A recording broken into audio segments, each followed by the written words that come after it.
I'm playing might be the biggest noob in the world, but either way, we're just gonna have some fun. You can't not play a Sparky deck, at least off the start of this video. So obviously we want to start with Pump, and we don't have it here in our first 5 cards, so we're gonna wait for the opponent to make the first move here. Flemis22 is the opponent, so he's not doing anything either, and because we're recording live, let's just go ahead and drop a Giant. Normally, I would probably wait for them to make the first move, and it seems like Rage is our 6th card, so unfortunately here, guys, it's looking not too great, right? We're just going to go ahead and start a decent, okay, so he drops a P.E.K.K.A. He has P.E.K.K.A. in Minor. I'm assuming it might be that annoying deck, and if so, he has Poison as well, so I'm going to try to lay back for a second here, and we'll put Dark Prince to protect the Sparky a little bit. Sparky's going to go ahead and one-shot that E-Wiz, but unfortunately, oh, Sparky does connect! No greater feeling than Sparky. Oh my god! The range on that Sparky, guys! Are you kidding me? Oh my god, wow. I mean, game over, right? Pretty much. I mean, listen. Like I said, who knows how good this player is? Not like I'm facing a pro. Stay tuned for the pro replays, but man, it's fun. It's fun when Sparky takes down a tower, is it not? He might poison here. If he does, I'm going to go all out. Boom. Giant, Minion Horde, Rage. Okay, he's not doing anything. Let's just do it, guys. Let's just do it. We'll do a big Rage. And, oh, it looks like he gave up. Man, I guess after that, I would give up too. Now, I probably wouldn't. I've seen too many miraculous comebacks, but man, we couldn't have planned better for a first live match, right? To kick off this video. I don't know, guys. You know what? That was too easy. Let's do one more, and then I promise we'll hop into... You know what? No. We'll do the replays next, then we'll hop into a live at the end of the stream, at the end of the video as well. Man, I'm off today, guys. I'm off every day, so who cares? Okay, so let's go ahead against this. Let's see. We have a 3 Musketeer deck to show. We have a Bridge Spam, and we have, oh, the P.E.K.K.A. deck. Let's show against the P.E.K.K.A. deck. A lot of you guys commented on my last video saying you do want a guide to how to beat this deck with or using a variety of different archetypes. I will make that happen for you guys, so stay tuned for that. Might not be, it's obviously not today, might not be tomorrow, but hopefully this weekend I can make that happen for you guys. I just need to collect all the replays of people playing against the deck, right? So here we go, guys. We're in this replay here, and you can see the opponent, oh man, I don't even know how to pronounce his name here, but either way, he's starting off with the Goblin Hut, and Zappies are so annoying. I really truly believe right now, guys, and you can feel free to agree or disagree, but I believe that Zappies might be one of the strongest cards right now. It's certainly one of the most underrated cards right now in the game. 3 Musketeer decks, the P.E.K.K.A. control deck, also I think it fits well in other decks. Anyway, here comes a Sparky played by One Hive Hunter in the back there, and you can see right off the bat here, he takes a lot of damage to his left tower, down to 1126 HP. Perfect Giant, though, right in front of that Wizard, and this is going to be a nice little push here, guys. The opponent, you can see, he has Zappies in hand, but he's not using Zappies because he's worried about that Wizard. Instead, he's saving up for the P.E.K.K.A. That's going to cause him to take a lot of damage. You do not want a Wizard to lock onto your tower. It's been a while since we've seen Wizard. And by the way, guys, the cool thing about playing this deck is that sometimes when you start out the match, you can fake it like you have 3 Musketeers. Because if you play Dark Prince, Elixir Pump, and Goblin Gang, say, as your first few cards, or even the Giant, people are oftentimes going to play you for the 3 Musketeer, or think you're playing the 3 Musketeer deck. So you can see here, we do get a lot of damage off of Ursile's left tower there, but look at this. I remember this replay now. This is a really close one. Believe it or not, Hunter only lost 1 match, and he got 220 wins using Sparky. 2 times on 2 different accounts using this Sparky deck in St. Pelican,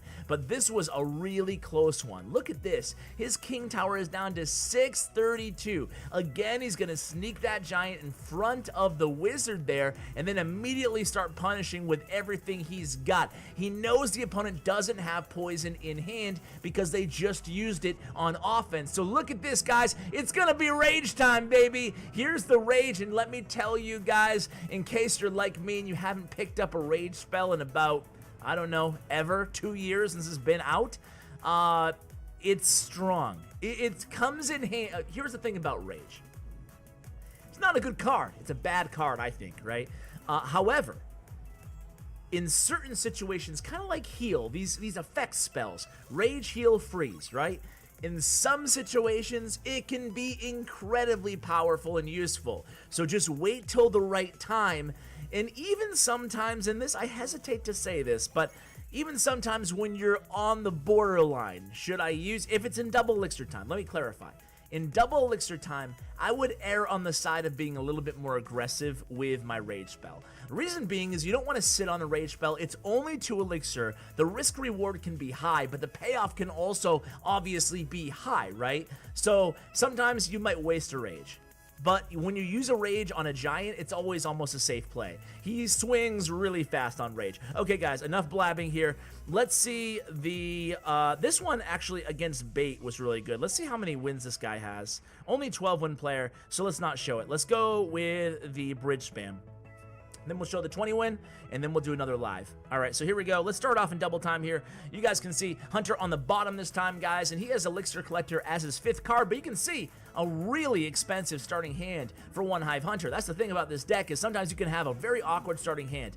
Look at that. Sparky, Giant, Dark Prince, Minion Horde, Wizard, you know, 5 elixir, 6 elixir. So you just got to make sure that you use the elixir pump, but obviously make sure that you protect it once you have it down. And you'll see, I think it's this matchup, well, you'll see a great block there, by the way. Let me go single time here.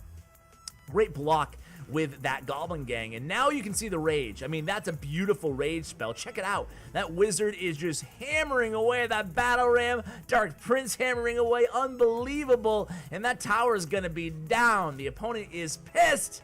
And can you blame him? He just got beat by rage. It's going to be a bad feeling, right? I mean, just like, really, rage? Where's the Lumberjack? I didn't see a Lumberjack in his deck. Did you guys see a Lumberjack? Oh, he's playing Rage? Have any of you guys ever had that experience? I have before. Like, I'll be playing an opponent, and they'll drop a Rage, and I'll be like, wait, they have Lumberjack? Because no one plays Rage, right? Anyway, Sparky does a good job one-shotting that Bandit after she makes her charge, but it was a safe Sparky play because the opponent had just played the poison on the pump. And of course, again, guys, you can use that pump to kind of bait out the poison of the opponent, and then you can kind of go ham on all the spam cards. So Sparky and the Goblin Gang are going to be kind of intercepted by that Dark Prince. Dark Prince does a lot of damage and really stymies that push, unfortunately. So now we have a Wizard and a Dark Prince to answer this Battle Ram and the Inferno D. The Battle Ram does not connect there, and thankfully Dark Prince actually makes for a pretty good time buying mechanism against the Inferno Dragon. Obviously the Inferno Dragon and the Inferno Tower now both resetting after the shield gets burnt off of guards or Dark Prince, whereas before, this is like what, 2 updates ago now, old news, but before the Inferno Dragon would just bleed right through everything. Brrr. Anyway, One Hive Hunter, he uses an interesting elixir pump, and it's actually going to win him the game here. He gets the arrows from the opponent, able to cycle back to another Wizard to protect that tower. You can see poison in hand, but only 3 seconds left. The opponent must be really upset, but hey, either way, we came across with the victory there by sacrificing that elixir collector towards the end. Don't be afraid to do that if you're running pump, and it's the end of the game. If you need to buy time against a tank or a hog rider or whatever, go ahead and use that elixir pump. All right, let's watch this 20 win, guys. Against Gone Freeses, another 20 win player. Let's go ahead and watch this, baby. All right, so we got One Hive Hunter on the top this time, guys. What decks are you guys using so far? I'll tell you what, I think only 6 Golem decks have won the challenge, but Golem still is where I got my highest wins. So I don't know whether I should stick with Golem. 3 Musketeers, I can get around 15 wins. I've got 15 a couple times. I got 16 once with 3 Musketeers. Got 17 with Golem. Just can't get past that point. Even if I go to like 9 or 10 undefeated, I just start, once it starts being really good players, I start kind of rattling up the losses. So you can see One Hive gonna reload with a Giant behind the back here, going against a level 2. Do you guys see that? Level 2 Dark Prince on this 20 game player. Holy moly, definitely a free-to-play player. Kudos to him fighting in his 20th match, and you guys saw that he must have gotten it later on. He does have 20 wins on his profile, or he got it previously. Either way, really impressive with a level 2 Dark Prince. Anyway, look at this push here. We have a Wizard and a Sparky coming in the left lane. We know he doesn't have anything great to stop it here. Well, barely. He actually did. He was able to cycle really well there, but we do have a Wizard kind of unchecked here on the tower. That's going to be trouble for the opponent. Look at this Wizard. Is he single-handedly going to take this tower down? No, but really close, taking it down to 588 HP. Meanwhile, we did take some damage onto the right tower. So, guys, I wouldn't be doing my job here if I didn't tell you guys how to use Rage in this deck, right? I talked a little bit about how to be aggressive with it in double elixir time, and that's really the best advice I can give you guys. But obviously with Rage, you just got to be very selective in keeping track of your opponent's spells, like with anything else, right? You don't want to hit them with a Rage spell when you know they have arrows to kill your minion horde. So what you need to do when playing this deck, just with every other deck in the game, is make a mental note of their big spells and where they are in their rotation. If they don't have those arrows, if they don't have that fireball, go ahead and rage up that minion horde. Just be careful they don't have like an ice golem and a zap or something ready too, right? So making sure you get value out of your rage is really important, especially in single elixir time. Rarely are you going to be using, rage defensively. You can see here he could be using rage at any of these points at the bridge, but he does finally, but he waits first till he clears out all the defending troops until the opponent's a little bit low on elixir, doesn't have a big spell. And it worked out really well there. You can see, here we go. It's a Sparky. I almost said Zappies. A Sparky, a Wizard, and a Giant all kind of converging onto the King Tower. Is he going to be able to get the 3 crown? I don't know. There's the Rage, and Rage Wizard eats up that minion horde. Absolutely spamming here, are we? One Hive Hunter picks up the W there for another 20 win. Oh my God, this deck. This deck. All right, let's go ahead and hop into another match. See how we do here, guys. See how we do. All right, good luck. A buzz. So we don't have Pump as our first 5 cards again. Really a bummer when that happens. Need to, or I should say we really want to have Pump. So we don't have a great answer either for the Hog Rider, so we're just going to play a Prince right on top of him, a Dark Prince, excuse me. And you know what? We got nothing here. So I'm going to have that Dark Prince push this Giant in, and I am actually going to rage this. I want the Dark Prince to clear up this. Okay, so Dark Prince is actually cleaning up here, which is good. And Giant's going to still get like 5 hits, 6 hits on that tower. So it's all good. Unfortunately, right now, we're going to have to use our Wizard against this. As soon as their Wizard attaches to our Wizard, we will distract the Inferno D and get the job done there. So we're happy with that. Now, that was an aggressive rage on my part there, but I know, like I said, it's always safe to rage a Giant once you're sure they don't have like an Inferno Tower or something like that. This guy does have an Inferno Dragon, so we're going to have to keep that in mind on the future pushes in this match. So let's go ahead and just fire up a Collector here and see what he does. He's going to respond with, okay, an Inferno Tower. Don't know why he dropped that Inferno Tower. I don't think he even needed to cycle to this Hog, but either way, so this guy has a Inferno Tower, he has a Skarmy, he has, we're gonna have to really be ready for this guy. So we haven't seen a spell out of him yet. I don't think he has a big spell, so I'm gonna play this Sparky close to the, okay, all right, here we go, guys. It's gonna be rage time, baby.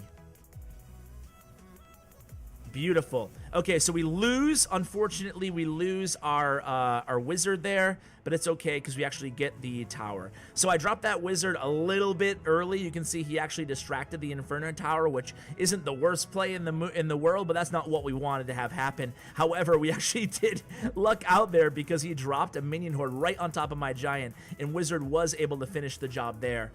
So now he's probably going to, he has no big spell, which is good. He just has a Wizard. So he keeps trying to counter my Dark Prince with a Skarmy. This is looking like we got this in the bag here, but we do need to cycle to something to protect, or something to stop this, I should say. Needed that Dark Prince there, unfortunately. He's going to get my tower, but how the heck is he going to stop on the right, right? He has Skarmy, but who cares? Let's just drop this. and want to make sure he doesn't get my tower. He's not going to. We'll get his right tower. A little sloppy at the end there, guys, but either way, you can see we easily got his tower down. I'm just going to kind of spam here, end off this match. So, guys, I'm wishing you the best of luck with this deck. It's a fun deck. It's interesting. It's off meta. You know, you guys always try to give you some meta decks and some off meta decks to try out. Stay tuned. Maybe some Giant Skeleton, maybe some Royal Giant 20-win decks. I don't know. We'll play on something in the future. Huge shout out to One Hype Hunter. Check out his information in the description below. Guys, huge shout out to Bren Chong, my YouTube partner. Check out Bren's information. He's doing giveaways, contests, and much, much more. Does so much for the community. His information will also be in the description below. Guys, thanks so much for watching, and as always, take care, guys.